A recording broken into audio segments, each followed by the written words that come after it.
Welcome, Joe Volpe, publisher of Corriere Canadese, with the comment of the day.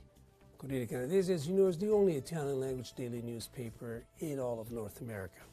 Here's the comment of the day, and it has everything to do with the crisis swirling around the CEO of Huawei. So, the scourge of the 21st century policy making is policy by selfie and Twitter. This is only part one. Now, once one leaves the comfort of one's little pond, a whole different world unfolds. Our vulnerabilities are quickly exposed to others' cynical self-interest.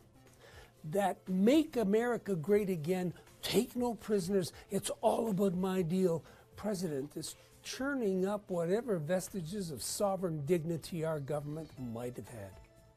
Symbolism, face, heart, what's right for the moment, the occasion, and the purpose.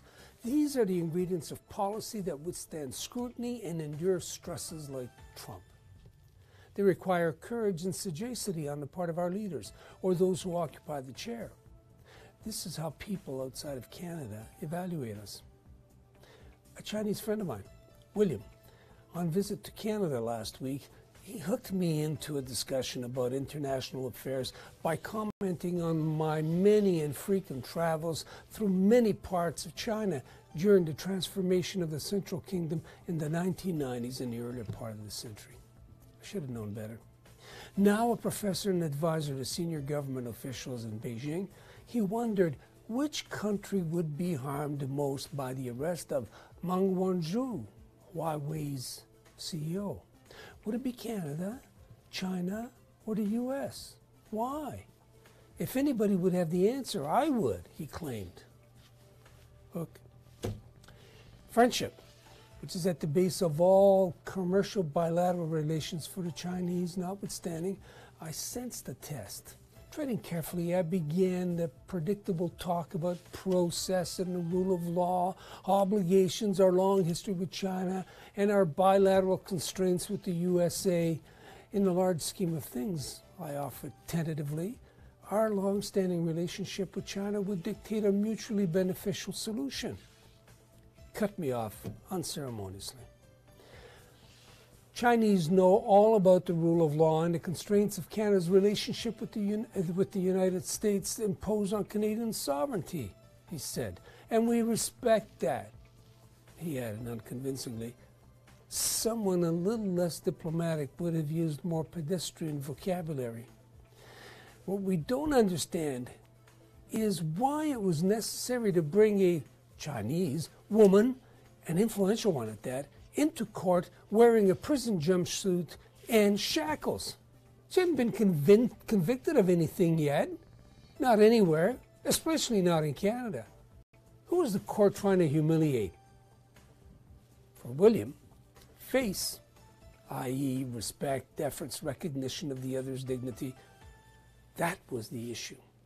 Canada was making a deliberate choice, unwilling or unable to navigate between the conflicting interests of two big friends and the allegations, the charges, so far unproven, were made by Americans who seized the timing of her travel schedule to state claims that will take years for the courts to solve, he gushed.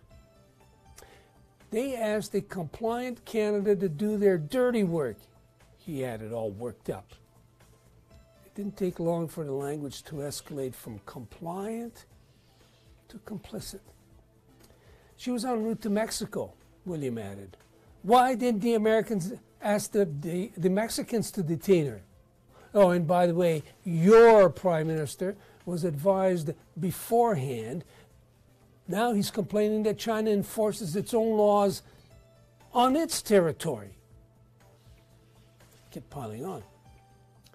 The fact that the Secretary of State, Mike Pompeo, put out a half-hearted admonition to China did more harm than good, according to William.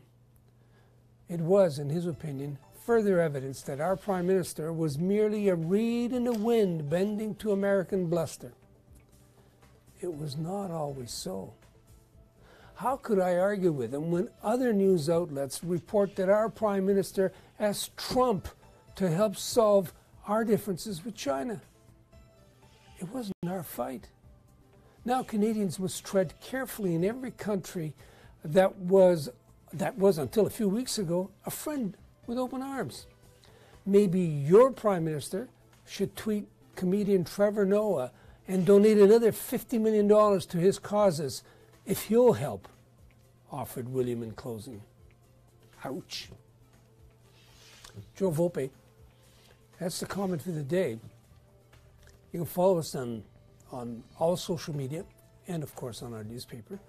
And this item in both English and Italian. Stay tuned for the Italian version.